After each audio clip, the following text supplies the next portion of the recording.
Coming up on this episode of the MD and Chef Team Show. Coming up on this episode of the MD and Chef Team Show. The brain has been associated with bipolar disorder, schizophrenia, depression, suicidal behavior, Alzheimer's, Parkinson's, obsessive compulsive disorder. All those different things going on has been associated with chronic inflammation of the brain. Welcome to the show from the MD and Chef Team. I'm Dr. Isabel, medical doctor here at the MD and Chef Team. And who are you? And I'm Chef Michael, culinary nutrition expert. I'm the chef part of the team. And what are we going to talk about, babe? Now, I can say that because he's my husband. Yes. Well, then we'll be talking about marriage, relationships, parenting, intimacy. We'll talk about mindsets of success, overcoming depression, anxiety. I'll be getting into functional nutrition, recipes and tips from the kitchen. And we're going to both get into how to live a long, healthy, vibrant life. Yes, I love it. Our mission is to help you prevent and reverse disease and give you hope in the process. Oh yeah, we like to have fun too. So let's get on with the show. Hello and welcome to the MD and Chef Team podcast. This is Michael, nutritional chef here at Doctor on a Mission, and I'm joined as always by my beautiful wife, Isabel, your Dr. Isabel, MD at Doctor on a Mission. Hello, everyone, and I'm here with my handsome hunka-bunka chef, Chef Michael. Oh, thank you. Okay, we're out of here. Yes, we do like to make learning fun, okay? So if you're not into having a little bit of a giggle along the way, it's probably not the one for you. A big giggle. Well, we are in part 2 of Is Your Brain on Fire? If you missed Is Your Brain on Fire part 1, highly suggest going back and catching part 1 first, because we'll just do a quick recap on that. But if you want to get the full story on the setup of what chronic inflammation is and what we're talking about and why are we talking about your brain on fire, we really get into it in part 1. But we're going to continue the conversation today in part 2, Is Your Brain on Fire? And specifically the term chronic inflammation. Sizzle, sizzle. Sizzle, sizzle. Burn. Is your brain a forest fire? Yes. In a quick recap, chronic inflammation, a little couple words there. Inflammation, we hear that all the time, but just think of inflammation is fire. There's a fire going on in your body system somewhere. It's a natural response of your body. Something happening, something is foreign to your body system, and it is taking care of it.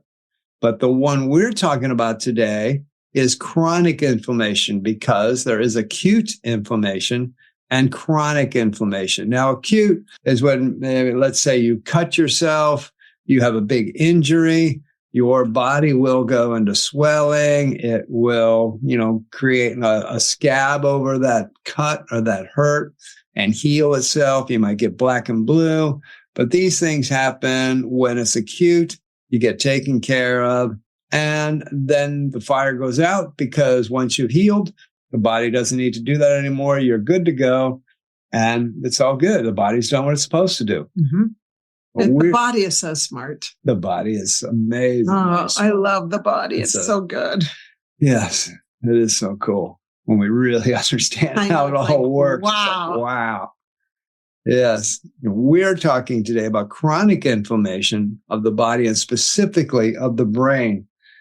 Now, chronic inflammation is when that fire just keeps going. And going and going and going and going and going. Yes. Like for weeks and months and years and decades. Yes. Yes. It keeps on going. And why should we care about chronic inflammation and brain health? Well, here's just a few things. So chronic inflammation the brain has been associated with bipolar disorder, schizophrenia, depression, suicidal behavior, Alzheimer's, Parkinson's, obsessive compulsive disorder, all those different things going on has been associated with chronic inflammation of the brain.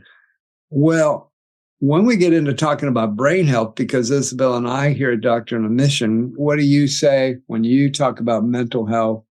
Well, I always say, from my experience being a suicide survivor as a medical doctor in the healthcare system in 2014, and realizing, wow, this is what it's like for my patients to be dealing in mental illness, is that the research shows that we don't have a mental illness issue. We're focusing on the wrong thing. That's the downstream event. What we really should be focusing on is upstream, which is our brain health, and learning to take good care of our brain health and all the contributors that keep us in tip-top form so that we don't have the downstream event. And like my mentor and our mentor, Mark Hyman, says, dealing with the downstream event, like anxiety and depression, is kind of like mopping up the floor while the sink is overflowing instead of turning off the faucet, which is the upstream event. Yeah. Taking good care of our brain health. And that's what we do here, is turn off the faucet. Yeah. I mean, we can keep on mopping it up, but that's silly. We've got to address the contributors. And that's part of what we did. Now, we've touched on a few in part one, because again, we're talking about chronic inflammation and brain health. So all those different disorders and mental illnesses I talked about, those are the downstream events. We want to talk about, okay, well, what do we do to put the fire out? Because we don't want the fire to just keep blazing away. That's when those different disorders we talked about, when the fire has just gone to a full blaze, you end up going to a medical professional and they say, oh, you've got OCD, you've got bipolar, you're schizophrenic, you've got depression, you got Alzheimer's. That's when you have a full-on blaze that's been going on for a while. So we want to be able to make sure we address it before we get into the blaze and put that fire out. So a couple ways we talked about in part one to put that fire out. So you have the extinguisher to put this fire out. And these are some of the contributors. One is nutrition, understanding that excess glucose, excess sugar running through our body systems and into our brain, which is, the body is connected to the brain. Without getting into all the details of that, yes, it's all connected, is that sugar is like pouring petrol on that flame, or gasoline, whatever you want to say in your part of the world. But that sugar is like pouring gasoline on that fire that's going. And if you got a small fire, boom, now all of a sudden we got a flame. We got to be careful of that. So we want to be getting to more natural eating, clean. And we talked about that in part one. So check that out. Are you afraid of having Alzheimer's? Well, you don't have to anymore. You see, the most up-to-date medical research now shows us having Alzheimer's is an option. Yes, you heard me right. Having Alzheimer's is an option. You can learn how by having your very own personalized pre-code report. Now, you're probably asking me, what is a pre-code report? Great question. Pre-code stands for Preventing Cognitive Decline, and the pre-code report shows you what unique areas you can start working on right away. All of this has been made available by my genius mentor and medical doctor, Dr. Dale Bredesen, who has been researching this for 30 plus years and wrote the best book ever called The End of Alzheimer's. Having Alzheimer's is now an option. There is hope. For more information on how to get your pre-code underway, look for the link in the show notes. Now, back to the podcast.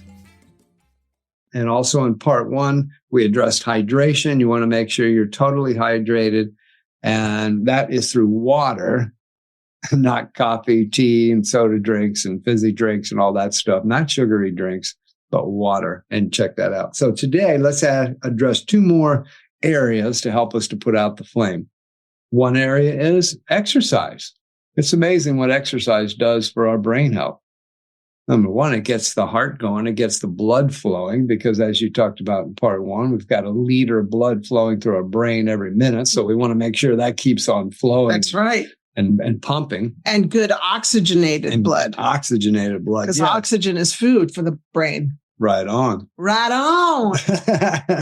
Hey, maybe right now you are not moving much at all. So we recommend get at least walking 30 to 60 minutes a day. Just get your body moving. Whatever you can do just to get moving. Maybe you're someone that's struggling just to get moving. Just set a goal to, let's say, 30 minutes a day. Just get walking. Something. Just get the body moving. Just start 20 minutes a day or 10 minutes a day. Yes. Let's start someplace. When you go in a parking lot, park a little bit further away. So you have to walk just slightly more. Let's do a little bit more walking. Our daughters go wild when we go to the grocery store because I park like way at the other end. And they're like, Mom. Get a little extra walk in. Why not? They go, Mom. I go, yep, it's me driving. Plus, there's usually nobody parked around you, so you're better off with not getting little dings in your car when you park in the crowd. True. That's another reason why I like it. Yeah. Save the car. And if you're already exercising or doing something, then keep it up. And these are a couple areas you want to look at, not just aerobic type of exercise, but what is so important, and especially as we age, because as we age, we lose muscle mass, is we want to be doing resistance exercise. That's when you're doing weights, even body resistance, but you are putting resistance on your muscles to strengthen your muscles and to continue to keep your muscle mass up and even grow it, which you can. And one thing to definitely do is be working on your leg strength, because we do know that leg strength has a direct correlation to good brain strength. The stronger your thighs, the stronger your brain. Yeah. That's amazing, isn't it? That research blew me away. That's why I do my 1,000,000 squats a day. No, I don't. 100. At least 100. Yeah. So squats, just basic squats. If you want to start with 5 a day for 5 times a week or whatever you can work up to. But leg strength is so, so important for brain health. And also as we age, it's for our stability. I'm sure we all know of somebody in our extended families who is of mature age that has probably had an accident, fallen, lost their balance, tripped, hurt themselves, ended up in surgery or problems, and all of a sudden now they can't move at all, and it can go downhill very quickly, and it's usually just losing that stability because we don't have the leg strength and the muscle strength. And it's also good for brain health. Mm-hmm. So get the body moving, because that'll help with chronic inflammation and lower that, because that's what we want to do, is lower that chronic inflammation. Now, let's look at one other area. Okay. Do they have to join a gym?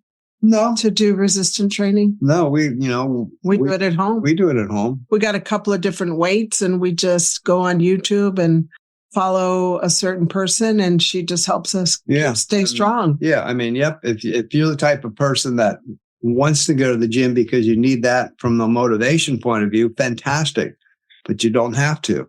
Yeah, like Isabel said, for us, now, fortunate for us, we're together and we motivate each other. Yeah, you go, we're doing 20 minutes of legs today. I'm like, okay.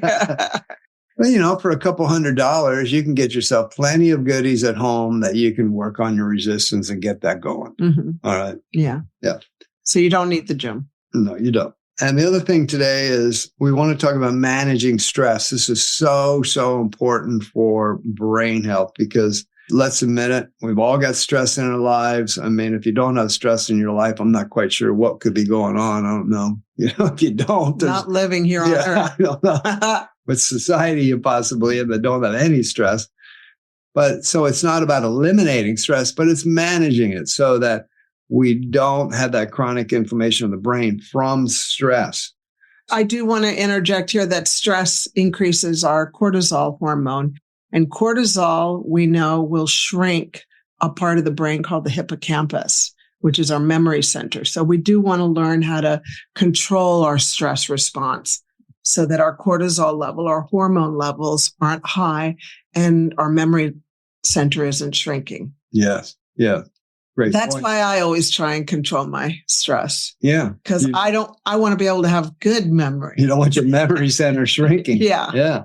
Well, and another one is that we don't really talk about much. I mean, we do, but you don't hear it out there much, is understanding that the connection between gut health and brain health, that it only takes 2 hours of psychological stress to completely change the gut bacteria in your gut, of course, change the bacteria in your gut. So your microbiome can go through a change or an imbalance in your gut in just 2 hours. That's amazing. Of stress and high stress, meaning 2 hours of just, maybe you're at a family event and your family events are stressful. And that does happen a lot. And that can actually throw off your microbiome in your gut, throw off the balance of the bacteria in your gut. And then that actually inhibits and activates it might activate the bad bacteria and inhibit the making of the good bacteria in your brain and your gut. And then that has a direct correlation to your brain health. And it becomes something that just throws everything off in your system. So understand that psychological stress and stress of life in situations can really, really throw us off, not just our brain, but our whole body systems. So what do we do about it? So when we talk about managing stress, we'll just give you a few examples. So whether you're into yoga, prayer, meditation, whatever it may be for you. But for Isabel and I, we have a prayer time in the morning where we individually have our prayer time with God, and we spend time getting our mindset for the day. Because I can tell you, and I have a feeling the person sitting next to me is going to verify this too, is that if I don't get my mindset right before I launch into the world, oh my God, this world's got a fair amount of negativity in it, and it's going to come at you, and the stressors are going to come at you, and stuff's going to come from, as the saying goes, from left field that you're like, wow, where did that come from? How did that happen? Boom, boom, boom. And if I don't get my mindset right, if I'm not into my prayer time in the morning and get my mind right, man, I get messed up pretty quickly. How about you, my dear? Like yes. I always say, I am not fit for human consumption until I get out of the room with God and my coffee. That kind of gets my brain right and my heart right to deal with the world. Yeah. And whatever that may be for you, but it might be just reading a good book in the morning or something, or even just being by yourself in a quiet time. But what's important to understand is the morning setup before you launch into the world is so important. We highly suggest not just grabbing a cup of coffee and launching out into the world, because the world's probably going to start kicking you around right away and become very stressful very quick. And like we said, that can really, really long-term, that can create that chronic inflammation in the brain. So, right. And then during the day, whatever you may need to do. Hey, we were talking to a young lady on Sunday who was telling us that at her job Monday through Friday is very, very stressful. And a lot of times, she just tells everybody, sends out an email to the crew and says, I'm taking a break for a walk. And she just gets out of the office and goes for a walk, whether it's 5, 10, 15 minutes, a half hour. Mm-hmm. But she's got very wise that it's like she knows her limits and says, no, this is piling up. I'm going for a walk. That's her boundary. Yeah, she puts up her boundary. And is able to come back. So whatever you got to do during the day to manage the stress and not just let it keep coming at you, thinking, yeah, I can handle all this and taking it all on. Well, chronically, long-term, that can get on top of you and actually create that chronic inflammation in the brain. And this is another way of you having the fire extinguisher to put that fire out in the brain. Be your own fire person. Yes. Hey, so we're going to wrap it up today. So is your brain on fire? It's about chronic inflammation in the brain. This is part 2. There was a part 1. Listen to them both back to back, because it'll really help you understand that this is an important part for our body systems and our brain systems, so that we have long-term functioning of our brain and we stay sharp, we stay focused, we keep our good memory, we keep the brain functioning strong into our last breath here on earth, because that's what we'd love to see that for you. That's our goal. Mm-hmm. Together. Yes. Let's do this together, okay? You're right on. All right. You could be the CEO of your health. You take it, you run with it. We'd love to hear from you. If you got anything, any feedback or comments, suggestions, send it on back. And we'll get back to you. We'll get back to you. Like, subscribe, and share. All righty. This is Chef Michael here with my beautiful wife, Dr. Isabel. Thanks for popping on by. Have a super fantastic day. Bye. Bye. See ya. Hello, Chef Michael here. If you enjoyed today's episode, we would love it if you subscribed to the podcast and left us a review. Hello, Chef Michael here. If you enjoyed today's episode, we would love it if you subscribed to the podcast and left us a review.